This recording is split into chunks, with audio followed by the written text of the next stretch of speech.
Hello everyone, स्वागत है आप सभी का इस चैनल पे। और ये सेशन जो अभी बच्चे 10th से 11th के लिए आए हैं उन लोगों के लिए बहुत इंपॉर्टेंट रहने वाला है, क्योंकि आज हम ना क्लास 11th के मैथ्स के सिलेबस के ओवरव्यू के बारे में बात करेंगे।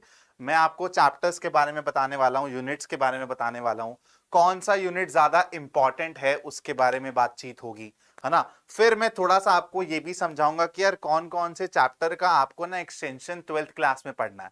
अब अगर आप सीबीएसई के पॉइंट ऑफ व्यू से पढ़ते हो तो यार चीजें थोड़ी सी ना अलग दिखती हैं। अगर आप एक कॉम्पिटिटिव एग्जाम की तैयारी कर रहे हो, मान लो जैसे आप जेई की तैयारी करने लग रहे हो अभी से, तो कैसे चलता है आप लोगों का सिलेबस, आपके कोचिंग इंस्टीट्यूट में कैसे चलेगा, यहाँ पे कैसे चलेगा, मैं उसके बारे में भी आप लोगों को जरूर बताऊंगा। तो फटाफट से एक बार यार इस सेशन को ना शेयर कर दो और अपने सारे दोस्तों यारों को बुला लो जिनको ना मैथ से लेके कंफ्यूजन है कि सर कैसा हमारा सिलेबस है, इसमें क्या क्या पोर्शन इंपॉर्टेंट है, क्या क्या चीजें कवर करनी है, कैसे कैसे कवर करनी है, उसके बारे में हम लोग डिटेल में डिस्कस करना चालू कर रहे हैं। तो देखो, सबसे पहले हम लोग ना यूनिट्स के बारे में बात कर लेते हैं, ठीक है। तो आपके लिए ना ये 6 यूनिट्स हैं दोस्त। कौन कौन सी? Sets and functions, algebra, coordinate geometry, calculus, mathematical reasoning, statistics and probability, ठीक है। अगर आप लोग देखो, सिंपल सी बात है, अगर आप लोग बोलोगे बेटा देखो 19-20 मैं यूनिट के हिसाब से बता रहा हूं, अभी आप प्लीज ईयर पे मत जाओ। आपकी जो यूनिट्स हैं वो थोड़ा चेंज हो गई हैं दोस्त, है ना। आपकी यूनिट्स थोड़ा चेंज हो गई हैं। तो आप अगर यूनिट्स के पॉइंट ऑफ व्यू से बात करोगे ना, तो आपकी ये 6 यूनिट्स है हमारे पास, ठीक है। Sets and functions, algebra, coordinate geometry, calculus, mathematical reasoning, statistics and probability. तो हेलो हेलो हेलो एवरीवन, फटाफट से सेशन को शेयर मार दो, ठीक है। मैं तो बायोलॉजी लूंगा, तो कोई बात नहीं यार, फिर तो बायो के ऐसे लेक्चर में आ जाइए, है ना, मैथ्स की तो जरूरत नहीं है। और चलो एक काम करते हैं तुम लोगों के लिए, यार तुम लोग ना सुनते नहीं हो ना, तो एक काम करते हैं, तुम लोगों के लिए मैं क्लास 11 सिलेबस ओवरव्यू 2023 डाल देता हूं, ठीक है। तुम लोग थोड़ी सी चीज में परेशान हो जाते हो, ये देखो अभी खोल देते हैं, टेंशन मत लो। 2023, अब ठीक है भाई, अब किसी को टेंशन तो नहीं है। चलो अब जाते हैं अपन लोग, सीबीएसई पे भरोसा करेंगे हमेशा, ठीक है, हमेशा सीबीएसई पे भरोसा करेंगे। तो देखो यहां से तुम्हारा आएगा करिकुलम, अपन जाएंगे मेन सब्जेक्ट्स पे, एकेडमिक इलेक्टिव्स ये रहा, यहाँ पे कहाँ है मैथमेटिक्स, मैथमेटिक्स ये रहा। तो देखो तुम्हारा अब वही आएगा, अब तुम इसको यहाँ पे 22-23 लग रहा होगा तो अब तुमको सही लग जाएगा। तो देखो यार, ये है तुम लोगों के यूनिट्स, ठीक है, Y618। चलो तो अब ना ध्यान से सुनना मेरी बात को, क्या क्या चीजें हैं। तो अब देखो, तुम लोगों को पता है तुम लोगों का कुछ पोर्शन डिलीट हुआ है, लेकिन मैथमेटिकल इंडक्शन नाम का ना एक चैप्टर था, ठीक है। मैथमेटिकल इंडक्शन जो है वो जेई मेन के पॉइंट ऑफ व्यू से इंपॉर्टेंट है।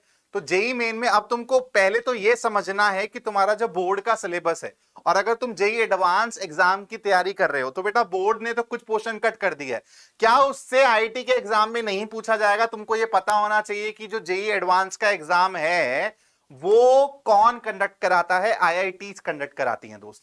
तो उसमें आपको ये जो डिलीटेड पोर्शन है ना, इसमें से भी क्वेश्चन दिखेंगे। तो इसलिए तुम लोगों को एक ओवरऑल सिलेबस का ओवरव्यू देने वाला हूं। पहले मैं बता देता हूं क्या क्या यूनिट्स हैं, sets and functions, algebra, coordinate geometry, calculus, statistics and probability. इसमें से जो सबसे आसान है बेटा वो है स्टैटिस्टिक्स एंड प्रोबेबिलिटी, ठीक है, स्टैटिस्टिक्स एंड प्रोबेबिलिटी। अब देखो सेट्स एंड फंक्शंस में क्या क्या आएगा। सेट्स तुम्हारा बेसिक सा चैप्टर है बहुत, ऑलरेडी इसमें ना बहुत कम चीजें थी, उसमें से भी कुछ पोर्शन कट कर दिया गया है सीबीएसई ने। तो ये सब चीजें हमको पढ़नी पड़ेंगी। Empty set, finite, infinite set क्या होता है, सुपर सेट के बारे में पढ़ेंगे, यूनिवर्सल सेट के बारे में पढ़ेंगे, सबसेट्स के बारे में पढ़ेंगे। ये सब हम लोग, मतलब इसको आप सेट्स की तरह भी कहीं कहीं पे देखोगे, किसी किसी बुक में इसको सेट थ्योरी की तरह भी लिखा होगा, ठीक है। उसके बाद आपका इंपॉर्टेंट चैप्टर है रिलेशंस एंड फंक्शंस। अब यार देखो, रिलेशंस एंड फंक्शंस ना सीबीएसई पॉइंट ऑफ व्यू पे और कॉम्पिटिटिव पॉइंट ऑफ व्यू पे ना इसमें बहुत जमीन आसमान का फर्क है। तो जब आप सीबीएसई में रिलेशंस एंड फंक्शंस देखोगे तो आपको दिखेगा वो ऐसा चुन्नू सा एकदम, लेकिन जब आप इसको कॉम्पिटिटिव एग्जाम के पॉइंट ऑफ व्यू से देखोगे ना, तो रिलेशन एंड फंक्शन में आपको आपके कोचिंग इंस्टीट्यूट्स में ग्राफ पढ़ा दिए जाएंगे, बहुत सारी चीजें सिखा दी जाएंगी, क्योंकि ये आपका एक तरीके से ना बहुत इंपॉर्टेंट पोर्शन है जहां से क्वेश्चंस बनते हैं कॉम्पिटिटिव एग्जाम्स में। लेकिन एनसीईआरटी के पर्सपेक्टिव से बात करूं तो रिलेशन एंड फंक्शंस बहुत हलवा है, बहुत हल्का है, ठीक है। और इसी चैप्टर का, जैसे मैंने बोला, किस किस का एक्सटेंशन चलेगा, तो इसका एक्सटेंशन चलेगा 12th में, ठीक है। 12th में बेटा इस सेशन में पढ़ाऊंगा नहीं, इस सेशन में मैं ओवरव्यू दूंगा। कल आपका मैं पहला चैप्टर लेकर आ रहा हूं, कौन सा स्ट्रेट लाइंस के बारे में हम लोग डिस्कस करेंगे ब्रिज कोर्स के अंदर, ठीक है। तो यहां पे हम लोग डोमेन, फंक्शन, कोडोमेन, रेंज, इन सब चीजों के बारे में बात करेंगे। फिर कुछ इंपॉर्टेंट ग्राफ्स के बारे में बात करेंगे, मॉडुलस, लॉग ग्राफ हो गया, आपका ग्रेटेस्ट इंटीजर फंक्शंस हो गया, इन सब चीजों के बारे में बात करेंगे। उसके बाद आप लोग जो 10th में ट्रिगो पढ़ के आए हो उसके एक्सटेंशन में ट्रिगोनोमेट्री पढ़ोगे, चारों क्वाड्रेंट की कहानी को देखोगे। फिर सम और डिफरेंस वाले आप लोग को फॉर्मूलाज सिखाए जाएंगे जैसे यहां पे मेंशन्ड है, ठीक है। ये सब आइडेंटिटीज आपको पढ़ाई जाएंगी।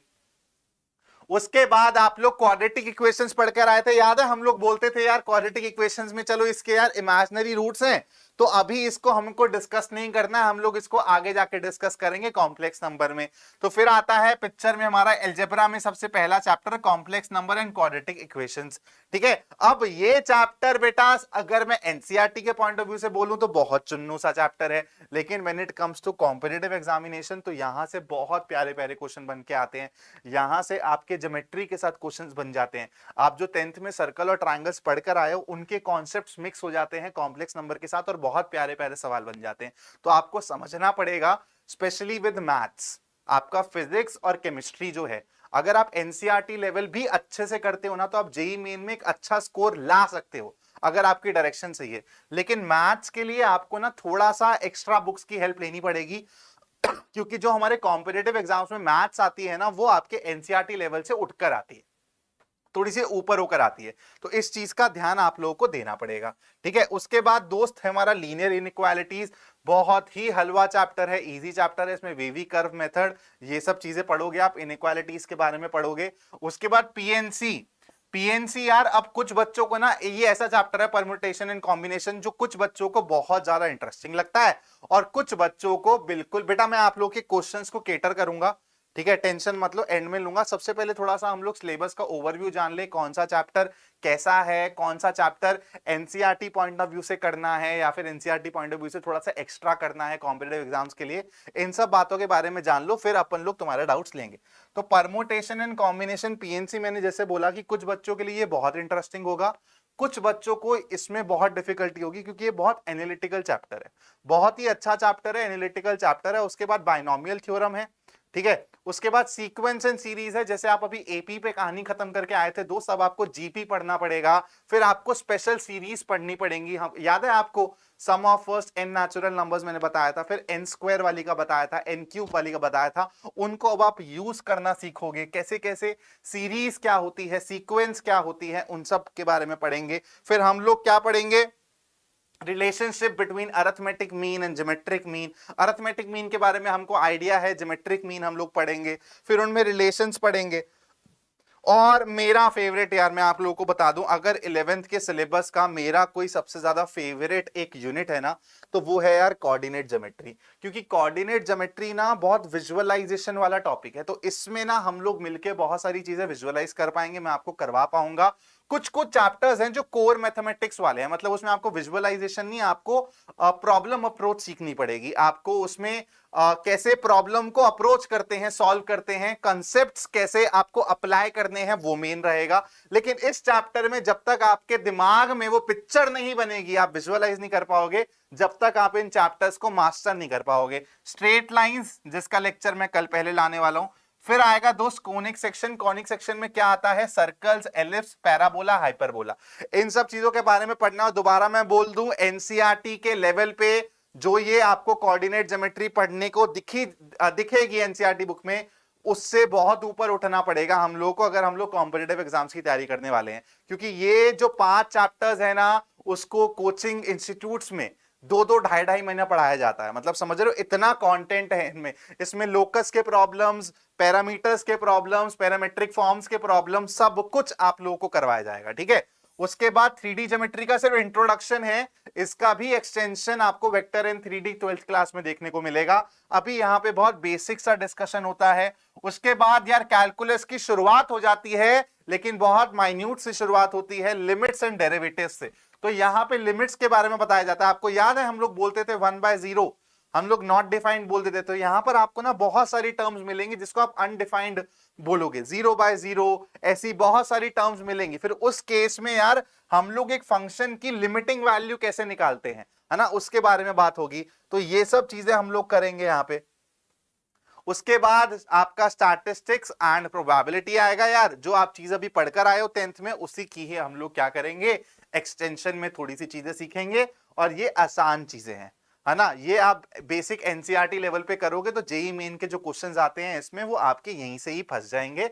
इसमें बहुत ज्यादा लेवल अप करने की जरूरत नहीं होती है। तो अगर मैं बोलूं तो यार यहाँ पे ये आपका पूरा का पूरा सिलेबस है।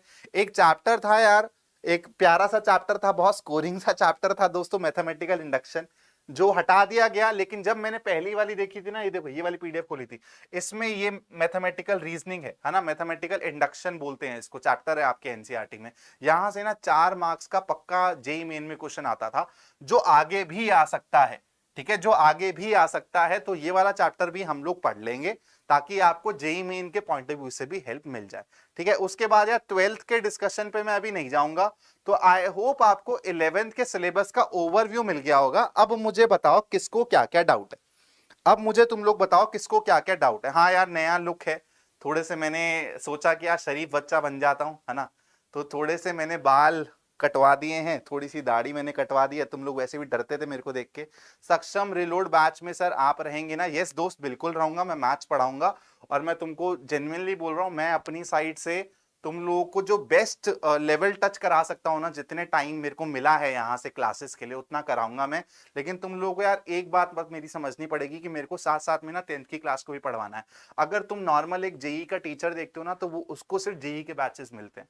लेकिन यहाँ पे बिकॉज हमने सामने से रिक्वेस्ट करी है कि बच्चे डिमांड कर रहे हैं कि यार हमको 11th में पढ़ाओ, तो हम लोग 11th में आप लोगों के लिए आ रहे हैं। तो लेकिन हमको ना एक लिमिटेड टाइम मिलेगा, उस लिमिटेड टाइम में मैं पूरी ट्राई करूंगा कि आपको जेईई मेन की प्रॉब्लम्स भी कराऊं, आपको एनडीए की प्रॉब्लम्स भी कराऊं। लेकिन जेईई एडवांस लेवल टच नहीं हो पाएगा, ठीक है, जेईई एडवांस लेवल टच नहीं हो पाएगा, क्योंकि फिर वो बहुत एक अलग जोन चला जाता है। तो उसके लिए फिर एकदम डबल हो जाते हैं आवर्स, तो वो चीज नहीं पॉसिबल हो पाएगी। इसलिए जेईई मेन और एनडीए का हम लोग लेवल टच करेंगे फॉर श्योर, ठीक है, ठीक है बेटा। नहीं मिलके पढ़ाएंगे दोस्त, मैं और क्या कहते हैं प्रिंस सर मिलके पढ़ाएंगे आप लोगों को। अगर थोड़ा सा भी कल स्वाद लेना है ना 11th का, तो कल यार मेरा ना एक आएगा किसका, स्ट्रेट लाइंस का लेक्चर आएगा, ठीक है। जो स्ट्रेट लाइंस है ना यार, आपका किसका एक्सटेंशन है पता है? आप जो पढ़कर आए हो ना 10th क्लास में पेयर ऑफ लीनियर इक्वेशंस, देखना वहीं से ही मैं कैसे आपको कनेक्ट करके स्ट्रेट लाइंस पढ़ा दूंगा। आपको बहुत मजा आने वाला है। कल आपको पता चलेगा कि 11th का क्या स्वाद है। और मैंने जानबूझ के ऐसा चैप्टर लिया जिसमें आप लोग की ना विजुअलाइजेशन चमकेगी। जब आपको विजुअलाइजेशन चमकेगी अच्छे से, आप मेरी बातों को समझ पाओगे ना, तो आपको फील आएगी कि हाँ सर 11th में चैलेंजिंग चीजें तो आने वाली हैं, लेकिन मजेदार चीजें आने वाली हैं। तो अगर मैं स्टार्टिंग से मेहनत करता हूं तो काम बन जाएगा। उसके बाद यार एक नई चीज आप लोगों को मेरे को बतानी है। अगर आपने अभी तक सक्षम बैच को नहीं परचेज किया है दोस्त, है ना, अगर आपने अभी तक सक्षम बैच को नहीं परचेज किया है, तो आप लोगों को मैं एक नया कोड दे रहा हूं जिससे आपके 50-100 रुपए और बच जाएंगे यार। तो अगर आपको इंटरेस्ट है 50-100 रुपए बचाने का, तो मैं आपको एक कोड दे रहा हूं। अगर आप ये कोड अप्लाई करते हो तो आपको थोड़ा सा और डिस्काउंट मिल जाएगा। ये कोड क्या है बता देता हूं, एक सेकेंड, इसको कर देते हैं भाई साहब रब, ठीक है। यहां पर आप लोग आए दोस्त, यहां पे सक्षम पे क्लिक किया हम लोगों ने, सक्षम बैच में आए। यहां पे आपको पता है क्या करना है, बाय नाउ पे क्लिक करोगे, ठीक है। अब देखो यहां पे ऑलरेडी ना कोड लग रखा है, लेकिन मैं क्या कर रहा हूं, इसको रिमूव कर रहा हूं। मैंने कर दिया इसको रिमूव दोस्त, 2530 है। अब देखो मैं ना एक यहां पे कोड लगा रहा हूं, कौन सा, Y618, Y618 ये कोड लगाया मैंने। देखो अप्लाई हो गया ये वाला कोड, और आपको डिस्काउंट मिल गया, शायद 50-60 रुपए कम ही होगा जो पहले मिल रहा था उससे। तो मैं आप लोगों के लिए यहाँ पे कोड लिख रहा हूं Y618। आप इस कोड को अप्लाई करके फटाफट एनरोल कर लो। और आप लोग यार बेसिकली मैथ्स के लिए सेपरेट बैच के लिए बहुत ज्यादा बच्चे बोल रहे थे। तो यार देखो मैनेजमेंट से मैं बात जरूर कर सकता हूं, मैं ये बात पिच जरूर करूंगा, लेकिन मैं आपको गारंटी नहीं दे सकता ऐसी चीज होगी या नहीं होगी, ठीक है। तो मेरे को एक बार आप एक दिन का मौका दो, और कल के सेशन में, स्ट्रेट लाइंस के सेशन में मैं आपको बता दूंगा कि मैथ्स का सेपरेट बैच हो सकता है या नहीं हो सकता। लेकिन मुश्किल है, लेकिन मैं वही बोलूंगा कि यार आप मैथ्स का सेपरेट बैच लेना भी चाहते हो ना, तो आप इसमें आओ, क्योंकि आपको बाकी सारे सब्जेक्ट्स के क्या मिलेंगे, पीडीएफ मिलेगी, नोट्स मिलेंगे। आपको लेक्चर्स मिलेंगे, तो आप अगर उनको मतलब एक तरीके से आप सिर्फ मैथ्स के पर्सपेक्टिव से भी यूज करना चाहते हो, मान लो आप किसी ऑफलाइन इंस्टीट्यूट में खुद को एनरोल कर चुके हो, सबकी पर्सनल चॉइस है, मेरे को समझ आती है, मान लो आप सिर्फ मैथ्स पढ़ना चाहते हो, मुझसे पढ़ना चाहते हो मैथ्स, तो आपको सक्षम बैच लेना है, लेकिन मैथ्स अकेली है नहीं, तो आप क्या करो यार, बैच ले लो, बहुत ज्यादा प्राइस नहीं है, और आप बाकी सब्जेक्ट्स के लिए क्या कर सकते हो, पीडीएफ नोट जो मिलेगी वो तो यूज कर सकते हो ना। तो ऐसा नहीं है कि आपको बहुत ज्यादा देना पड़ रहा है और आप उससे कुछ यूज नहीं कर पा रहे हो, तो चीजें एनफ हैं और मैथ्स के लेक्चर्स आपको मिल जाएंगे। लेकिन मैं कल एक बार आपको शॉर्ट बता पाऊंगा, एक बार मैनेजमेंट से बात कर लेता हूं इसके बारे में कि ऐसा पॉसिबल है या नहीं है। कल स्ट्रेट लाइंस के लेक्चर में एक तो आना, सब दोस्तों को लेकर आना, और उसके बाद मैं आपको इसके बारे में बता दूंगा। ठीक है, ठीक है। यार जिसको भी बात करनी है, जिसको भी कुछ भी डाउट है, मेरे को इंस्टाग्राम पे आप पर्सनली कनेक्ट कर सकते हो। ठीक है, अगर बैच से रिलेटेड डाउट है, कुछ डिस्काउंट से रिलेटेड डाउट है, तो मेरे को पिंग कर देना, I will surely help you out guys. ठीक है, मैं हेल्प कर दूंगा जितनी भी कर सकता हूँ। चलो, तो अब इस सेशन को यहीं एंड करते हैं यार, मजा आया तुम लोगों से बात करके, तुम लोगों को जान के, और कल का सेशन बहुत इंपॉर्टेंट है, शुरुआत होने वाली है, तो शुरुआत एकदम ऐसे करेंगे कि आप लोगों का जो एक मोमेंटम है ना अच्छा सा सेट हो जाए, आप लोगों को समझ आए कि हाँ 11th में मजा आने वाला है हमको पूरे साथ। ठीक है, चलो बाय बाय दोस्त, बाय बाय।